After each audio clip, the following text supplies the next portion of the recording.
Hello Ramya, കേൾക്കുന്നില്ലേ? രവി ചോദിച്ചു. ആ കേട്ടു.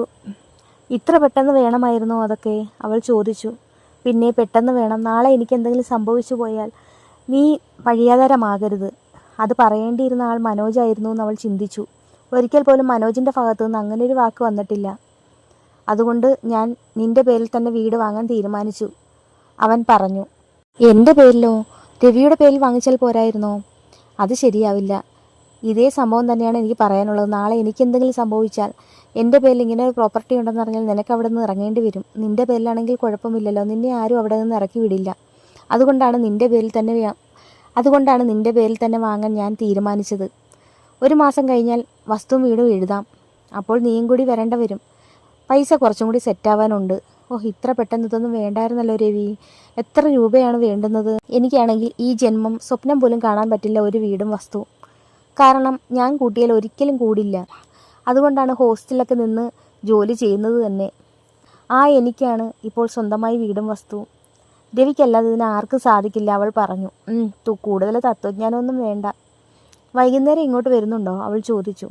അവന് ആ ചോദ്യം ഒരുപാട് ഇഷ്ടമായി. അതെന്താ വൈകുന്നേരം? അല്ല, ജസ്റ്റ് ഒന്ന് കാണണമെന്ന് തോന്നി. അങ്ങനെയാണെങ്കിൽ വരാമല്ലോ. അവന് ഭയങ്കര സന്തോഷം. ഓക്കെ, എന്നാൽ ഞാൻ പോയി കഴിക്കട്ടെ, അവൾ പറഞ്ഞു. അങ്ങനെ ഫോൺ വെച്ചിട്ട് അവൾ കഴിക്കാനായി പോയി. അവൻ ഒരു നിമിഷം അങ്ങനെ തന്നെ നിന്നു. അവൾ എന്താണ് തന്നെ കാണണമെന്ന് പറഞ്ഞത്? താൻ എന്താണ് അപ്പോൾ തന്നെ ചാടി വീണ് ഏറ്റത്? അവനിങ്ങനെ ചിന്തിച്ചു. എന്ത് ചെയ്യാനാണ്? അവൾ എന്ത് പറഞ്ഞാലും താൻ ആ രീതിയിലേക്ക് അങ്ങ് സമ്മതിച്ചു പോവുകയാണ്. വൈകുന്നേരം നേരത്തെ ഇറങ്ങാം. നേരത്തെ എന്ന് വെച്ചാൽ ഒരുപാട് നേരത്തെ ഇറങ്ങണ്ട. കാരണം അന്ന് ഹോസ്പിറ്റലിൽ പോകുന്നെന്നും പറഞ്ഞ് ഇറങ്ങിയില്ലേ. എപ്പോഴും നേരത്തെ ഇറങ്ങുമ്പോൾ അവർക്ക് സംശയം വരും. ഒരു 10-15 മിനിറ്റ് നേരത്തെ ഇറങ്ങാം, അവൻ തീരുമാനിച്ചു. അങ്ങനെ 10-15 മിനിറ്റ് നേരത്തെ അവൻ ഇറങ്ങി. ഈയിടെയായിട്ട് നേരത്തെ ഇറങ്ങുന്നുണ്ടല്ലോ. വൈഫായിട്ട് കറക്കമായിരിക്കും, കൂട്ടുകാർ കളിയാക്കി. അയ്യോ അല്ലടാ, വേറൊരു കാര്യത്തിനായിട്ട് പോകണം. ആയിക്കോട്ടെ, ഞങ്ങളൊന്നും പറയുന്നില്ല. അവൻ അവിടെ നിന്ന് ഇറങ്ങി തുണിക്കട ലക്ഷ്യമാക്കി പോയി. ബൈക്കിനകത്താണ് അവൻ ഇന്ന് ഓഫീസിൽ പോയത്. പോകുന്ന വഴിക്ക് തന്നെ അവൻ കുറച്ച് സ്നാക്സും കാര്യങ്ങളൊക്കെ വാങ്ങിച്ച്. അവളെ എപ്പോൾ കാണാൻ ചെന്നാലും അവൻ സ്നാക്സ് വാങ്ങിക്കുന്നത് ഇപ്പോൾ പതിവാക്കിയിട്ടുണ്ട്. അവൾക്ക് ഇഷ്ടമുള്ള സാധനങ്ങളാണ് കൂടുതലും വാങ്ങിക്കുന്നത്. പിന്നെ കുട്ടിക്കും കുറച്ച് സാധനങ്ങൾ വാങ്ങിച്ചു. അതിനുശേഷം അവൻ ബൈക്കിൽ തൂക്കിയിട്ട് അവൾക്കായി വെയിറ്റ് ചെയ്തു. അവൾക്ക് മെസ്സേജ് അയച്ചു.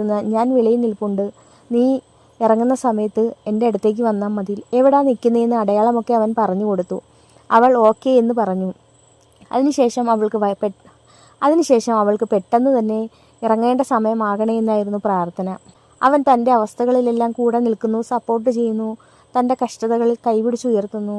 അവനെ വിട്ടുകളയാൻ അവൾക്ക് മനസ്സ് വരുന്നില്ല. അതുകൊണ്ട് തന്നെയാണ് കാണാൻ വരുന്നുണ്ടോ എന്ന് ചോദിച്ചത്.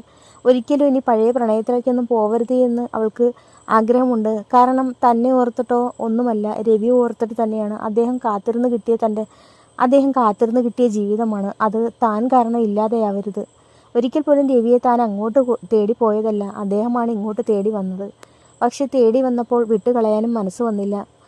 അങ്ങനെ ആലോചിച്ചിരിക്കവേ അവൾക്ക് ഇറങ്ങേണ്ട സമയമായി. അവൾ പെട്ടെന്ന് തന്നെ ബാഗും കാര്യങ്ങളൊക്കെ എടുത്തുകൊണ്ട് ഗേറ്റിൻ്റെ അടുത്തേക്ക് ഓടി. നോക്കിയപ്പോൾ രവി ഒരു ഒഴിഞ്ഞ ഭാഗത്ത് നിൽപ്പുണ്ട്.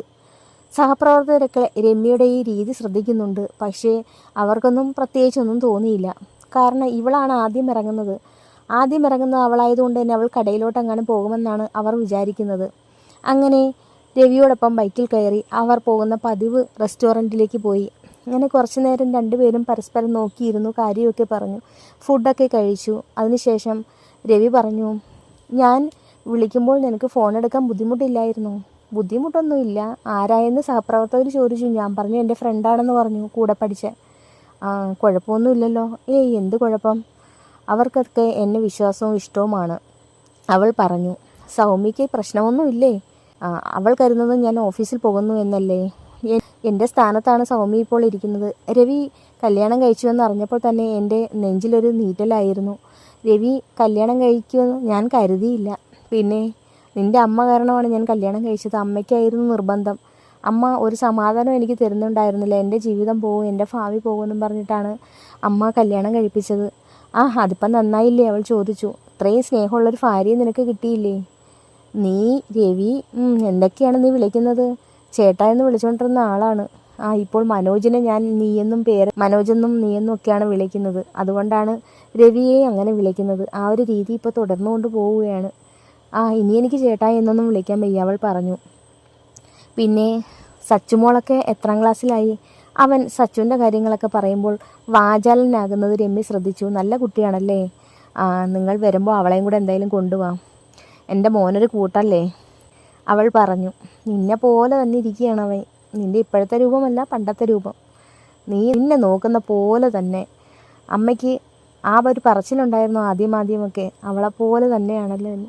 പിന്നെ അവൻ അറിവായതിനു ശേഷമാണ് ആ പറച്ചിൽ നിർത്തിയത്. കാരണം അവൻ്റെ ചെവിയിലെങ്ങാനും കേട്ടാൽ പിന്നെ അവന് അമ്മ എന്നൊരു ചിന്ത വരും. അത് വരാൻ പാടില്ലല്ലോ, കാരണം അവൻ്റെ കൂടെ അമ്മയില്ലല്ലോ. അത് കേട്ടതും അവൾക്ക് സങ്കടം വന്നു. നീ സങ്കടപ്പെടാൻ വേണ്ടി പറഞ്ഞതല്ല, മനുഷ്യൻ്റെ ഓരോ അവസ്ഥകളല്ലേ. പറഞ്ഞിട്ട് കാര്യമില്ല. അവനിപ്പോൾ എത്ര അമ്മമാരാ. സൗമ്യമ്മ, അവൻ്റെ അമ്മ, പിന്നെ ഇനി നിന്നെ കാണുമെങ്കിൽ നീ. എന്നെ കണ്ടു കഴിഞ്ഞാൽ എന്താ, ഞാൻ അവന് വെറും ഒരു ആൻറ്റി മാത്രമല്ലേ. അവൻ്റെ അമ്മയാണ് ഞാനെന്ന് അവൻ അറിയുന്നോ? എന്നെങ്കിലും പെറ്റമ്മയെ തിരിച്ചറിഞ്ഞ് അവൻ എൻ്റെ അരികിലേക്ക് വരുമായിരിക്കും അല്ലേ, അവൾ പറഞ്ഞു. തീർച്ചയായിട്ടും വരും. അവനൊരു ആൺകുട്ടിയല്ലേ. തിരിച്ചറിവൊക്കെ ആവുമ്പോൾ അമ്മ ആരാണെന്നൊക്കെ അവന് മനസ്സിലാവും. അവൻ എന്തായാലും നിന്നെ തേടി വരാതിരിക്കില്ല, എനിക്കുറപ്പുണ്ട്, രവി പറഞ്ഞു. അങ്ങനെ നിന്നെ തേടി വരികയാണെങ്കിൽ ഞാനൊരിക്കലും നിഷേധിക്കില്ല. കാരണം പെറ്റമ്മയെ സ്നേഹിക്കാനും പെറ്റമ്മയെ ബഹുമാനിക്കാനും ഞാൻ അവനെ പഠിപ്പിച്ചിട്ടുണ്ട്. അതുകൊണ്ട് തന്നെ നിഷേധിക്കില്ല. കാരണം അവൻ്റെ അമ്മ നീയാണല്ലോ. ഇനി നോക്കിയോ ഇല്ലയോ അല്ലെങ്കിൽ സംരക്ഷിച്ചോ എന്നതിലല്ല, അവന് ജന്മം കൊടുത്തത് നീയാണല്ലോ. അപ്പോൾ പിന്നെ അമ്മ എന്നും അമ്മ തന്നെയാണ്, അവൻ പറഞ്ഞു.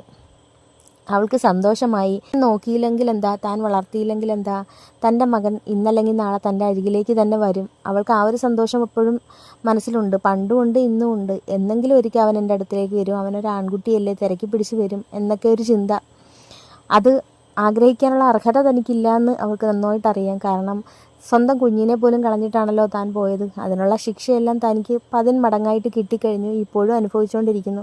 പിന്നെ ഇദ്ദേഹത്തിന് കരുണ തോന്നി തന്നെ രക്ഷിക്കാൻ വന്നു എന്ന് മാത്രം. അങ്ങനെ പഴയ കാര്യങ്ങളൊക്കെ അവർ ഒരുപാട് ചർച്ച ചെയ്തു, ചിന്തിച്ചു. പിന്നെ വേറെ എന്തൊക്കെയുണ്ട്. ഒരു ദിവസം ഫുള്ള് നമുക്കിങ്ങനെ സംസാരിക്കാൻ കിട്ടിയിരുന്നെങ്കിൽ എന്ത് നന്നായേനെ, രമ്യ പറഞ്ഞു. ഒരു ദിവസം ഫുള്ളൊന്നും പറ്റില്ല. ഈ വൈകുന്നേരം തന്നെ ഇറങ്ങുന്നത്, അതിൻ്റെ കൂടെ അവളുടെ കോള് എപ്പോഴും വന്നുകൊണ്ടിരിക്കും, അവൻ പറഞ്ഞു. ആരുടെ കോള്? സൗമ്യയുടെ കോളേ. അവളാണെങ്കിൽ ഞാൻ ഇച്ചിരി താമസിച്ച് കഴിഞ്ഞാൽ എന്നെ കിടന്നങ്ങ് കണ്ടിന്യൂസ് വിളിച്ചുകൊണ്ടിരിക്കും. കട്ട് ചെയ്താൽ പോലും അവൾ ആ കോള് നിർത്തില്ല. ഞാൻ എടുക്കുന്നിടം വരെ വിളിക്കും. അങ്ങനെ ഒരു പെണ്ണാണ് അവൾ. ഭാര്യയെക്കുറിച്ചാണ് രവി പറയുന്നതെന്ന് രമ്യയ്ക്ക് മനസ്സിലായി. അദ്ദേഹത്തിന് സൗമ്യയെ ഭയങ്കര ഇഷ്ടമാണെന്ന് ഈ വർത്തമാനത്തിൽ നിന്ന് മനസ്സിലാവും. പിന്നെ തന്നോട് പഴയ ഒരു ഇഷ്ടത്തിൻ്റെ പുറത്തും തൻ്റെ അത്രത്തോളം സ്നേഹിച്ചതിൻ്റെ പുറത്തുമാണ് തന്നോട് സഹകരിക്കാനും സഹായം ചെയ്യാനും ഒക്കെ വന്നത്. അതിനെക്കാട്ടി അപ്പുറം സൗമ്യയെ സ്നേഹിക്കുന്നുണ്ട്. രവിക്ക് ആരെയും സ്നേഹിക്കാൻ മാത്രമേ അറിയൂ, അദ്ദേഹത്തിന് ആരെയും ദ്രോഹിക്കാൻ അറിയില്ല. അത് മനസ്സിലാക്കിയപ്പോൾ താൻ വൈകിപ്പോയി എന്ന് മാത്രം. രവിയെ ഉപേക്ഷിച്ചതിൻ്റെ കുറ്റബോധം അവളെ എന്നും വേട്ടയാടിക്കൊണ്ടേയിരിക്കുകയായിരുന്നു. രവി രമ്യയോട് പറഞ്ഞു, ഇനി നമ്മൾ കാണുമ്പോൾ കുഞ്ഞിനെയും കൂടി കൊണ്ടുവരണേ. അങ്ങനെയാണെങ്കിൽ ഞാൻ കടയിൽ നിന്ന് ഇറങ്ങിയിട്ട് ഡേക്കറിൽ പോയി അവളെ എടുത്തോണ്ട് വരണം. അതിനെന്താ, നീ എടുത്തോണ്ട് വരണം. നാളെ വരാൻ പറ്റുമോ, രമ്യ ചോദിച്ചു. നാളെയും വരണോ? വാ, അപ്പോൾ കുഞ്ഞിനെ കാണാമല്ലോ. എങ്കിൽ നാളെ വരാം. അങ്ങനെ അവർ ആഹാരമൊക്കെ കഴിച്ചിട്ട് കടയിൽ നിന്ന് ഇറങ്ങി അവൻ അവളെ ഹോസ്റ്റൽ വരെ കൊണ്ടുവന്നാക്കി. അതിനുശേഷം ടാറ്റ പറഞ്ഞിറങ്ങി. അവൾ കണ്ണിൽ നിന്ന് മറയുന്നത് വരെ രവി അവളെ തന്നെ നോക്കിക്കൊണ്ട് നിന്നു. അതിനുശേഷം ബൈക്കും എടുത്ത് വീട്ടിലേക്ക് പാഞ്ഞു. വീട്ടിലേക്ക് വാങ്ങേണ്ട സാധനങ്ങൾ അവൻ്റെ മനസ്സിലിങ്ങനെ വരുന്നുണ്ടായിരുന്നു. ഓഫീസിൽ മീറ്റിംഗ് ഉണ്ടെന്ന് പറഞ്ഞിട്ടാണ് താമസിക്കുന്നതിനുള്ള കള്ളങ്ങൾ പറയുന്നത്. അവർ ഒരിക്കലും തന്നെ സംശയിക്കുകയൊന്നുമില്ല. അവന് ആ ഒരു വിശ്വാസം ഉണ്ടായിരുന്നു. അങ്ങനെ സാധനങ്ങൾ വാങ്ങിച്ചുകൊണ്ട് നിന്നപ്പോൾ രമ്യയുടെ കോള് വന്നു. ഹലോ രവിയേട്ടാ, നിങ്ങളിത് എവിടെയാണ്? എന്നും ഇപ്പോൾ താമസിക്കുന്നുണ്ടല്ലോ. ഓഫീസിൽ ജോലിയുണ്ട്. ഓഫീസിൽ ഞാൻ അറിയാത്ത എന്ത് ജോലിയാണ് ഉള്ളത്? ഞാൻ ഓഫീസിലെ സ്റ്റാഫിനെ വിളിക്കാൻ പോയതാണ്. ഇപ്പോൾ എന്താ ജോലി ഭാരം കൂടിയോ? പണ്ട് ഇത്രയും ജോലി ഇല്ലായിരുന്നല്ലോ. മീറ്റിങ്ങും കാര്യങ്ങളൊക്കെ ഉണ്ട്. അവൻ്റെ മനസ്സിലൊരു നീറ്റൽ അനുഭവപ്പെട്ട്. അവൾ ഓഫീസിലെ സ്റ്റാഫുകളെ ആരെങ്കിലും വിളിച്ചു കഴിഞ്ഞാൽ താൻ 5 മിനിറ്റ് നേരത്തെ പോകുന്ന കാര്യം എങ്ങാനും അവളുടെ ചെവിയിലെത്തിയാൽ തീർന്നില്ലേ കാര്യം. അവൻ അതേക്കുറിച്ച് ആലോചിച്ചതേയില്ല. കാരണം അവളും താനും ഒരേ കമ്പനിയിലാണല്ലോ ജോലി ചെയ്തത്. അവിടുത്തെ സ്റ്റാഫുകളെല്ലാം അവൾക്കും അറിയാം. അവരുടെയൊക്കെ നമ്പരും അവളുടെ കയ്യിലുണ്ട്. അഥവാ സ്റ്റാഫുകളെങ്ങാനും വിളിച്ച് അവളോട് പറയുകയോ ചാറ്റ് ചെയ്യുമ്പോൾ വല്ലതും പറയുകയും ചെയ്താലും തീർന്ന്. തൻ്റെ ഭർത്താവ് ഇപ്പോൾ നേരത്തെയാണല്ലോ പോകുന്നത്, ഭാര്യയും ഭർത്താവും കൂടി കറക്കുവാണെന്നങ്ങനെ ചോദിച്ചാലും മതി. ഭഗവാനെ തീർന്ന്, ഈ നേരത്തെ ഞാൻ എവിടെ പോകണമെന്നങ്ങനെ അവൾ ചോദിച്ചാലോ? അവന് അതേക്കുറിച്ച് ഓർത്തപ്പോൾ ടെൻഷനായി. താൻ ആ കാര്യം ആലോചിച്ചില്ല. അങ്ങനെ ഈ സാധനങ്ങളുമായിട്ട് അവൻ വീട്ടിലേക്ക് പോയി. അപ്പോൾ നിങ്ങൾക്ക് ഇതുവരെ ഈ സ്റ്റോറി ഇഷ്ടമായെങ്കിൽ ലൈക്ക് ചെയ്യാനും കമൻറ്റ് ചെയ്യാനും സബ്സ്ക്രൈബ് ചെയ്യാനും മറക്കരുത്. അപ്പോൾ ഇതിൻ്റെ അടുത്ത ഭാഗവുമായി ഞാൻ വീണ്ടും വരുന്നതായിരിക്കും.